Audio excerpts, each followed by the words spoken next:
तो रमन, सबसे पहले आपके पास आ रही हूँ, क्या रणनीति अब इस बार कांग्रेस अपनाने वाली है?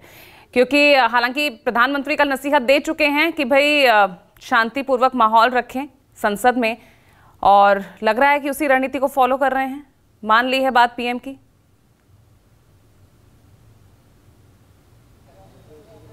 बिल्कुल, मल्लिकार्जुन खड़गे की अगुवाई में विपक्षी दलों के नेताओं की बैठक हुई और उस बैठक में ये फैसला लिया गया कि सरकार जिन मुद्दों पर चर्चा के लिए तैयार है उन मुद्दों पर चर्चा विपक्ष के नेता करने के लिए भी तैयार हैं, और विपक्ष के नेता चाहते हैं कि सरकार की जवाबदेही तय हो और सरकार की तरफ से जो जवाब आएगा उस जवाब पर विपक्ष सवाल भी उठाएगा। इसीलिए देख रहे हैं कि संसद की कार्रवाई बहुत सुचारू रूप से चल रही है और साफ तौर पर विपक्ष की रणनीति है कि प्रधानमंत्री की अपील जो थी कि नकारात्मकता नहीं दिखनी चाहिए, या जो जिन जगहों पर विपक्ष को हार का सामना करना पड़ा है या कांग्रेस पार्टी को 3 राज्यों में हार का सामना करना पड़ा है, उस हार का ठीकरा संसद सत्र में नहीं दिखना चाहिए। हालांकि विपक्ष के नेता काफ़ी दबाव में हैं इस बात को लेकर कि कल इंडिया गठबंधन की बैठक भी है और उस बैठक से पहले ही ममता बनर्जी ने बैठक में शामिल नहीं होने का ऐलान किया है और साफ तौर पर कहा है कि उन्हें बैठक की जानकारी पहले नहीं दी गई। तो साफ तौर पर विपक्ष में एक फूट नजर आ रही है और सरकार इस बात से काफी खुश है। बिल्कुल, और वो साफ तौर पर वो जो डर है, वो जो चिंता है, वो सदन में भी दिख रही है जब शांति यहाँ पर, क्योंकि इससे पहले विपक्ष का जो रोल रहा है लगातार पिछले साल भी और इस साल भी हंगामेदार सत्र रहा है। अब ऐसे में कुमार गौरव, क्या सरकार की यहाँ रणनीति? सदन की कार्यवाही तो शांतिपूर्वक चल रही है, तो किस तरह के जो बिल हैं इस बार पेश किए जाएंगे? और महुआ मोइत्रा, उनकी भी रिपोर्ट आज पेश होनी है।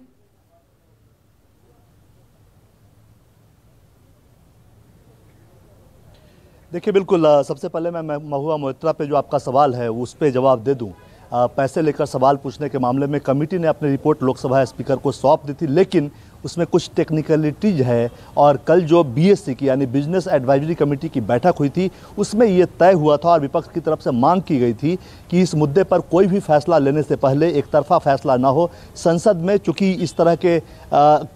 का जो रिपोर्ट जब एथिक्स कमेटी की आती है तो लोकसभा स्पीकर के पास पावर होता है कि चाहे तो वो स्वतः फैसला ले लें या फिर सदन में आधे घंटे मैक्सिमम समय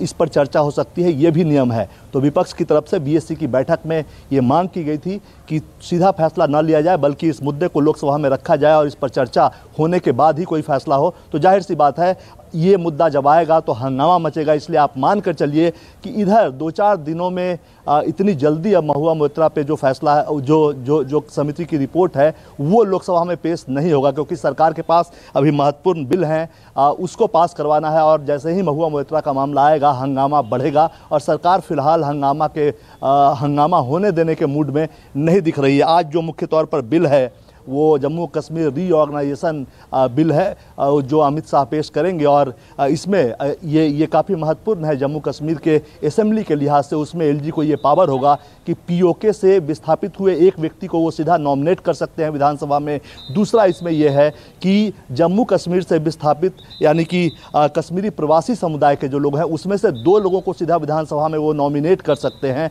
जिसमें कि एक महिला होना चाहिए। तो ये आज एक महत्वपूर्ण बिल है जिसे अमित शाह लोकसभा में पेश करेंगे। इतना ही नहीं, कल बैठक हुई थी विपक्ष और सत्ता पक्ष यानी बीएससी की आप कह सकते हैं, बिजनेस एडवाइजरी कमेटी की। उसमें एक चीज़ तय हुआ है कि सीधे तौर पे जो साक्ष्य अधिनियम, भारतीय दंड संहिता और भारतीय न्याय संहिता जो आईपीसी, सीआरपीसी और एविडेंस एक्ट की जगह लेगा उस पर 15 घंटे और 12 घंटे की चर्चा होगी। लोकसभा में 15 घंटे की चर्चा होगी और 12 घंटे राज्यसभा में चर्चा होगी। इतना ही नहीं, इसके अलावा जो मुख्य चुनाव आयुक्त और चुनाव आयुक्तों के बहाली को लेकर जो उनकी नियुक्ति को लेकर जो नया बिल सरकार लेकर आई है जिसका विपक्ष भी विरोध कर रहा है, लेकिन उस पर भी एक तरह से सहमति बनी है और राज्यसभा में 3 घंटे और लोकसभा में 3 घंटे इस पर चर्चा करने के लिए विपक्ष और सत्ता पक्ष दोनों तैयार है। बिजनेस एडवाइजरी कमेटी की बैठक में ये फैसला हुआ है। यानी कुल मिलाकर जो 2 क्रूशियल बिल हैं,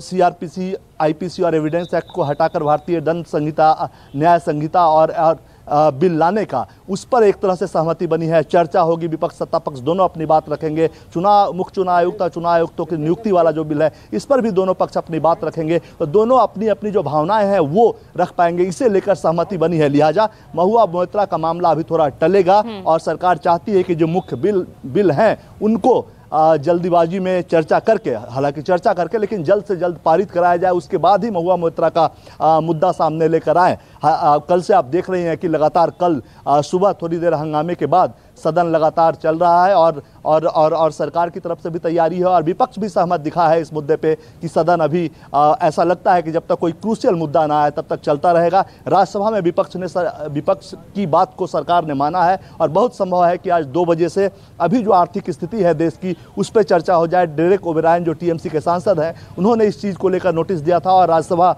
में इसे स्वीकार किया गया है, यानी विपक्ष का जो एक मुद्दा था कि आर्थिक स्थिति पर चर्चा हो उसको सरकार ने स्वीकार किया है। तो दोनों तरफ से देखा जा रहा है कि सदन को चलाने का प्रयास चल रहा है और ऐसे में स्थितियां लग रही है कि जब तक कोई क्रूशियल मुद्दा जैसे कि महुआ मोइत्रा जैसा क्रूशियल मुद्दा ना आए सदन चलेगा और जो 12 बिल रखे गए हैं महत्वपूर्ण सरकार जिसे पास कराना चाहती है वो बिल्स पास होंगे। दोनों पक्षों की तरफ से इसमें इस वक्त कम से कम तालमेल नजर आ रहा है लोकसभा और राज्यसभा दोनों में। बिल्कुल, और साथ ही गौरव, क्योंकि इस वक्त ठीक है सदन की कार्यवाही शांतिपूर्वक चल रही है, क्योंकि कहीं ना कहीं इसे एक तरह से दबाव कहा जा सकता है जिस तरह से 3 राज्यों में जीत हासिल की है बीजेपी ने,